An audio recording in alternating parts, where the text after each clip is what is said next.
आज हम लोग बात करेंगे बौद्ध भिक्षुणियों के बारे में। वैसे महात्मा बुद्ध संघ में महिलाओं के प्रवेश करने के विरोधी थे, क्योंकि बुद्ध का मानना था यदि महिलाएं संघ में प्रवेश करेंगी तो जाहिर सी बात है भोग विलासिता की प्रवृत्ति को बढ़ावा मिलेगा,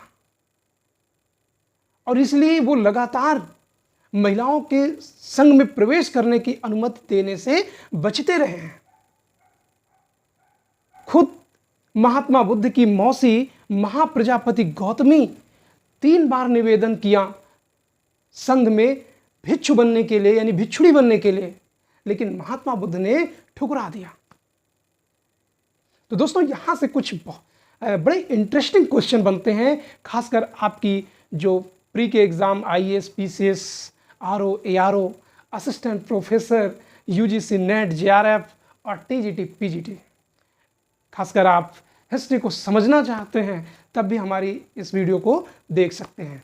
और दोस्तों यदि आपको हिस्ट्री पढ़ने में मज़ा ना आ रहा हो तो हमारी वीडियो को देखिएगा, निश्चित रूप में आपको हिस्ट्री में धीरे धीरे इंटरेस्ट जरूर जग जाएगा। चलिए आइए देखते हैं कि संघ में प्रवेश करने की अनुमति कैसे दी गई, क्या स्थिति रही है। तो सबसे पहले हम लोग बात करते हैं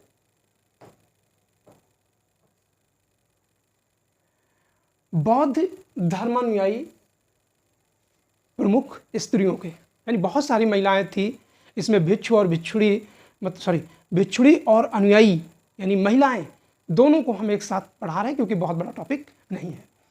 तो सबसे पहला नाम आता है महाप्रजापति गौतमी, और ये आप सबको पता है कि ये कौन थी, महात्मा बुद्ध की मौसी थे। महाप्रजापति गौतमी ने पहली बार कपिलवस्तु में, कहां पर, कपिलवस्तु में ही संघ में प्रवेश करने की अनुमति मांगी, लेकिन महात्मा बुद्ध ने ठुकरा दिया, और कुल इन्होंने 3 बार संघ में प्रवेश करने की अनुमति मांगी, लेकिन तीनों बार महात्मा बुद्ध ने इसको ठुकरा दिया कि नहीं, संघ में महिलाओं के प्रवेश की अनुमति नहीं है। लेकिन जब महात्मा बुद्ध वैशाली पहुंचे तब कपिलवस्तु का एक दल वैशाली पहुंचा, और उनकी स्थिति बहुत ही नाजुक थी क्योंकि किसी के पैर में चप्पलें नहीं थे, सब नंगे पैर गए थे, जिसमें कांटे खूंटे लग चुके थे और पैरों से खून निकल रहा था। और ये स्थिति देखकर आनंद भाव विभोर हो गया और उसने बुद्ध से निवेदन किया कि इनकी हालत तो देखिए, कम से कम अब इन्हें संघ में प्रवेश करने तो दीजिए। और आनंद की बातों को ध्यान देते हुए और महाप्रजापति गौतमी की इच्छा का ध्यान देकर, ध्यान दीजिएगा, इनकी इच्छा थी संघ में महिलाओं को प्रवेश करने की अनुमति दे दी गई। अब पूछ लिया जाता है प्रश्न कि कहां पर महिलाओं को संघ में प्रवेश करने की अनुमति दी गई थी, तो वो था वैशाली। कहां पर, वैशाली। आगे हम लोग देखते हैं दोस्तों, जब महाप्रजापति गौतमी को संघ में प्रवेश की अनुमति दे दी गई तो यहां पर इनके एक बेटा और बेटी थी। बेटे का नाम था नंद और बेटी का नाम नंदा थी। नंदा अर्थात वो बुद्ध की बहन भी हो जाएगी, मौसेरी बहन कह सकते हैं। नंद यानी महाप्रजापति गौतमी का पुत्र नंद, जिस दिन इसको सिंहासन का उत्तराधिकारी बनना था, यानी सिंहासनारोहण था, राजतिलक था, और उसी दिन उसका विवाह भी था, उसी दिन नंद ने बौद्ध धर्म की दीक्षा ले ली। और जब नंद बौद्ध धर्म की दीक्षा ले ली तो कपिलवस्तु का शासक यानी कोई उत्तराधिकारी नहीं बचा। इसको लेकर शुद्धोधन बहुत मायूस हो जाते हैं। आगे हम लोग देखते हैं, नंदा ये बुद्ध की बहन थी, अर्थात महाप्रजापति गौतमी की पुत्री थी, और इसने भी बुद्ध से दीक्षा ले ली, यानी अब धीरे धीरे पूरा परिवार इसमें शामिल हो जाता है। तो अगला नंबर किसका आ जाता है? यशोधरा, यानी बुद्ध की पत्नी का नाम पड़ा जाता है। और इन्होंने भी प्रवज्ञा ग्रहण कर ली। प्रवज्ञा एक तरीके का संघ में प्रवेश करने का संस्कार होता था, जिसको हम जब संघ के नियमों के बारे में बात करेंगे वहां पर हम प्रवज्ञा के बारे में डिटेल से बात करेंगे। आगे देखते हैं विशाखा। विशाखा बड़ा फेमस नाम है। अब समझिएगा विशाखा के बारे में पूछ लिया जाता है विशाखा मूल रूप से कहाँ की रहने वाली थी, तो मूल रूप से ये अंग जनपद की रहने वाले थे। अगर वर्तमान में अंग जनपद के बारे में जानना चाहेंगे तो ये बिहार का भागलपुर, कौन सा, भागलपुर जो डिस्ट्रिक्ट है वही अंग जनपद कहलाता है। दोस्तों पुराणों में या पौराणिक कथा में ये कहा जाता है अंग के बारे में, जैसे आपने महाभारत में अंगराज कर्ण का नाम सुना होगा, जो दुर्योधन का मित्र था, कुंती का सबसे बड़ा बेटा था, तो वो अंग का ही गवर्नर था। कौन? कर्ण। अंग के बारे में ये नाम कैसे पड़ा? अंग की राजधानी चंपा 16 महाजनपद में आगे पढ़ेंगे। अंग के बारे में ये कहा जाता है कि एक बार कहानी है, ऐसे समझने की कोशिश करें कि जब असुरों ने देवताओं का राजपाट यानी इंद्र का राजपाट छीन लिया, तो देवता पहुंचे ब्रह्मा के पास कि हमारा राजपाट कैसे मिलेगा, तो ब्रह्मा ने भेज दिया विष्णु के पास। विष्णु ने कहा कि ये तो भगवान शिव बताएंगे। अब सारे देवता शिव के पास पहुंचे, और जब शिव के पास पहुंचे तो वो तपस्या में लीन थे, और शिव की तपस्या भांग धतूरा खाने वाले, शिव की तपस्या युगों युगों तक चलती थी। तो ऐसे में तो इंद्र को लगा कि यार ये तपस्या चलती रहेगी तब तक क्या हम इधर उधर कहाँ कहाँ मारे मारे फिरेंगे। तो उन्होंने देवताओं के एक संगठन में कामदेव थे और उनकी पत्नी रति, दोनों ने सोचा कि चलो नृत्य करके हम शिव की जगाने का प्रयास करते हैं। दोनों नृत्य करने लगे, ढोल नगाड़ा बजारा खूब बजाए, लेकिन शिव तपस्या में लीन है तो लीन, शिव की तपस्या नहीं खुली। अंत में जब कामदेव थक गए तो उन्होंने क्या किया, धनुष बाण उठाया और शिव के तीसरी नेत्र पे मार दिया, और कहा जाता है तीसरी नेत्र खुली और दोनों रति और कामदेव सामने पड़े और जलकर भस्म हो गए, और उनका जो अंग उछल के गिरा या जहाँ पर गिरा वही क्या कहलाया, अंग जनपद। तो ये वर्तमान में भागलपुर डिस्ट्रिक्ट जो है उसी के नाम से जाना जाता है। खैर, तो विशाखा मूल रूप से कहाँ की रहने वाली थी, अंग की रहने वाली थी। अंग की कहानी आप समझ लिए। और ये श्रेष्ठी पुत्र थी, अर्थात एक धनाढ्य व्यापारी की पुत्री थी, और क्या बन गई, बौद्ध धर्म की संरक्षिका बन गई। पूछ लिया जाता है संरक्षिका कौन थी, तो विशाखा थी। इसके दान में दिए गए धन से श्रावस्ती में, क्योंकि महात्मा बुद्ध श्रावस्ती में बहुत ज़्यादा ठहरे थे, सबसे ज़्यादा उपदेश वहीं दिए थे, तो श्रावस्ती में पूर्वाराम विहार या पूर्वाराम विहार दान में दिया। और इसी का एक नाम और मिलता है, मिगारा रामा तु प्रसाद।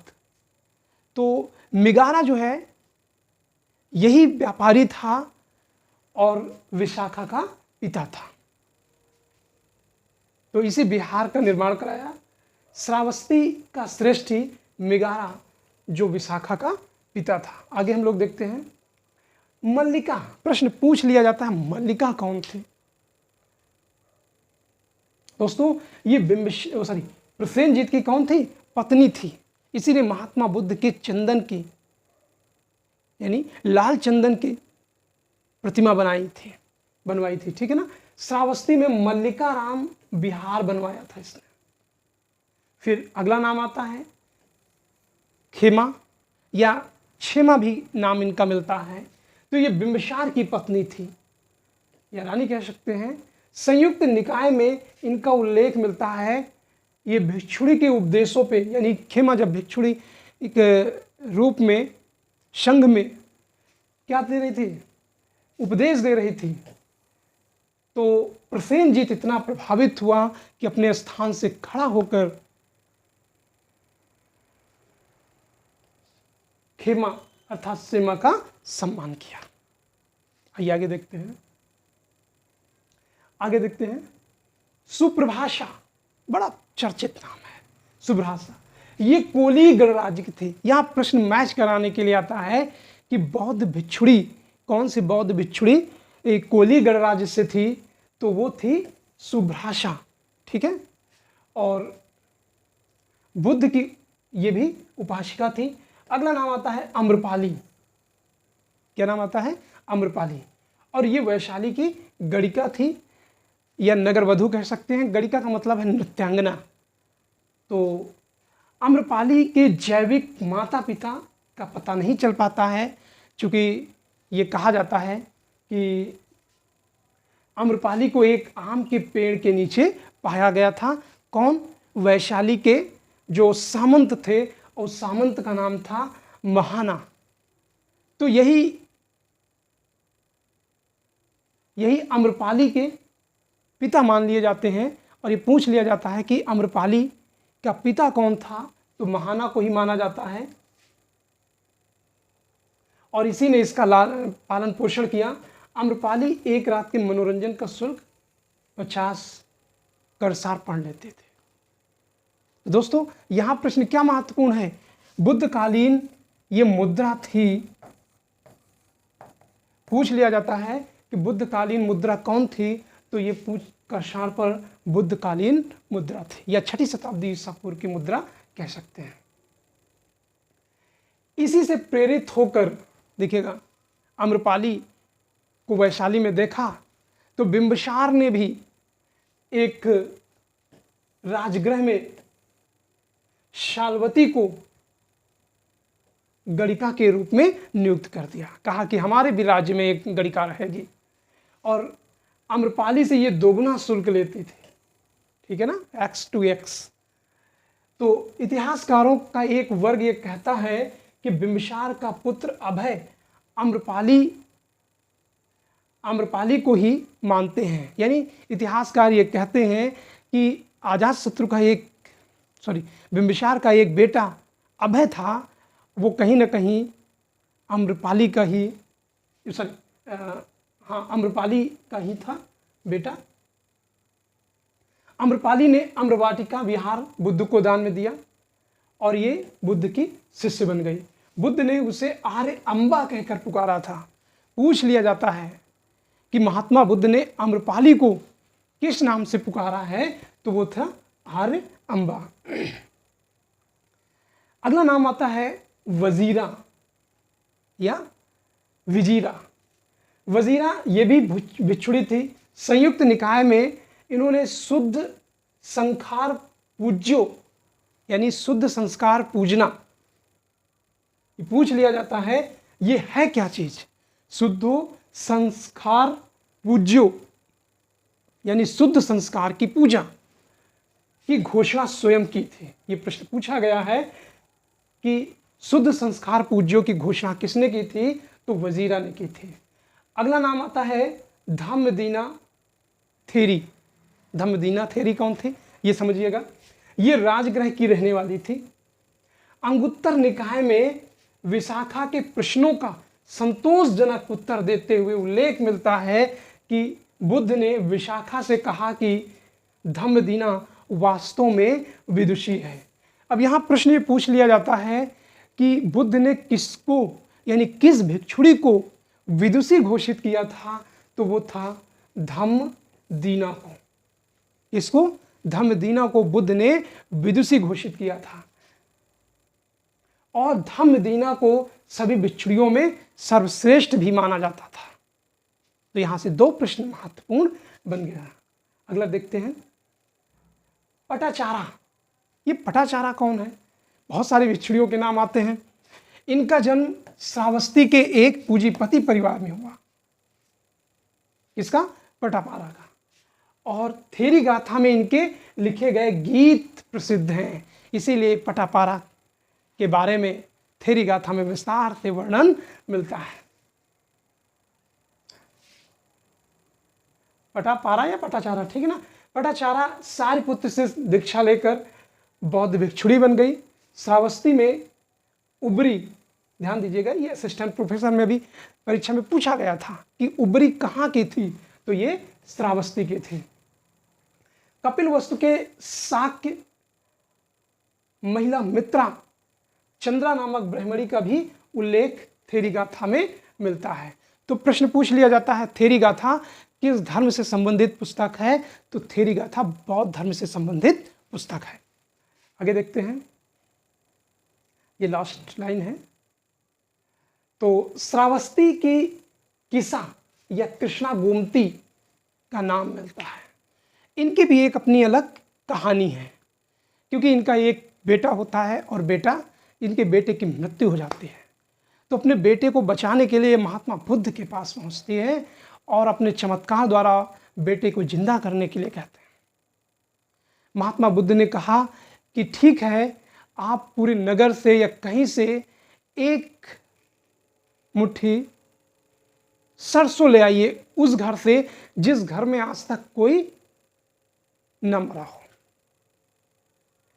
किसा या कृष्णा गोमती पूरे नगर में घूमती रही, लेकिन कोई ऐसा घर नहीं मिला जिसमें या जो उसे एक मुट्ठी सरसों दे सके और उसके घर में इससे पहले कोई किसी की मृत्यु ना हुई हो। यानी हर घर में कोई ना कोई मर जाता है। तो जाहिर सी बात है, ये बात उस महिला को अच्छी तरीके से समझ में आ गई और बाद में ये क्या है, भिक्षुणी बन जाती है। एक नाम और मिलता है माड़विका चित्रा। माड़विका चित्रा को महात्मा बुद्ध के विरोधियों ने कहाँ भेज दिया, बुद्ध के पास। कहा तुम वहां जाओ और उनके ऊपर चरित्र हनन का आरोप लगाना है, क्योंकि महात्मा बुद्ध का व्यक्तित्व उस दौर में छठी शताब्दी ईसा पूर्व में बड़ा चर्चित होता जा रहा था। जो कोई महात्मा बुद्ध के संपर्क में आया उसको महात्मा बुद्ध ने अपने व्यक्तित्व से प्रभावित होकर बौद्ध धर्म ग्रहण करा दिया। तो माड़विका चित्रा ये वही महिला है जो बुद्ध के पास पहुंची थी और उन पर चरित्र हनन का आरोप लगाना तथा बौद्ध संघ में सम्मिलित करवाया, ताकि वहाँ पर लोगों के बीच एक आपस में मनमुटाव और फूट डाला जा सके। हालांकि बुद्ध के रहते हुए कोई वहाँ दाल न गल सकी अंतोगत्वा। तो दोस्तों, ये वीडियो यहीं से समाप्त होता है। अगली क्लास में फिर मिलते हैं। Thank you.